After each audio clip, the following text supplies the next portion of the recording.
প্রিয় শিক্ষার্থীরা, আশা করি প্রত্যেকেই ভালো আছো। আজকে যে চমৎকার অঙ্কটি তোমাদের মাঝে উপস্থিত হলাম এটি মূলত তোমাদের নবম দশম শ্রেণীর অধ্যায় 11 অনুপাত ও সমানুপাতি অধ্যায়ের 10 নম্বর অঙ্কটি। এই অঙ্কটি মূলত নবম দশম শ্রেণী অধ্যায় 11 অনুপাত ও সমানুপাতির 10 নম্বর অঙ্কটি। এই অঙ্কটি বিগত সালে এতবার এসেছে এবং তোমাদের জন্য খুব বেশি গুরুত্বপূর্ণ।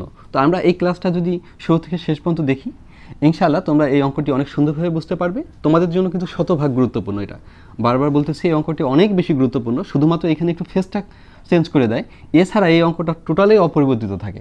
এই অঙ্কটি প্রতি বছর আসে, যে কোনো 2-3টা বোর্ডে থাকেই থাকে। তো এখন দেখো আমরা এই অঙ্কটির সমাধানটা কি করব। তার আগে তোমরা ইচ্ছা করলে তোমরা চাইলে আমার YouTube channel math accounting ICT subscribe করে রাখতে পারো। ইনশাআল্লাহ এই ধরনের অঙ্ক প্রতিনিয়ত তোমরা পাবে। তো এই অঙ্কটি কীভাবে মূলত আমরা সমাধান করব, প্রথমে আমরা দেওয়া আছে লিখে শুরু করব।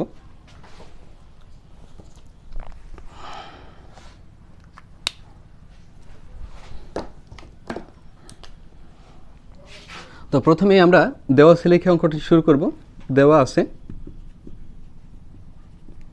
x সমান 4ab divided a plus b। এখন তোমরা তোমাদের যে লেফট হ্যান্ড সাইডটা দেখতে পাচ্ছ, এই লেফট হ্যান্ড সাইডটা এই এক্সের সাথে দেখো তো +2 আকারে আছে না, বলো তো। আমরা এখন এটাকে কি করব,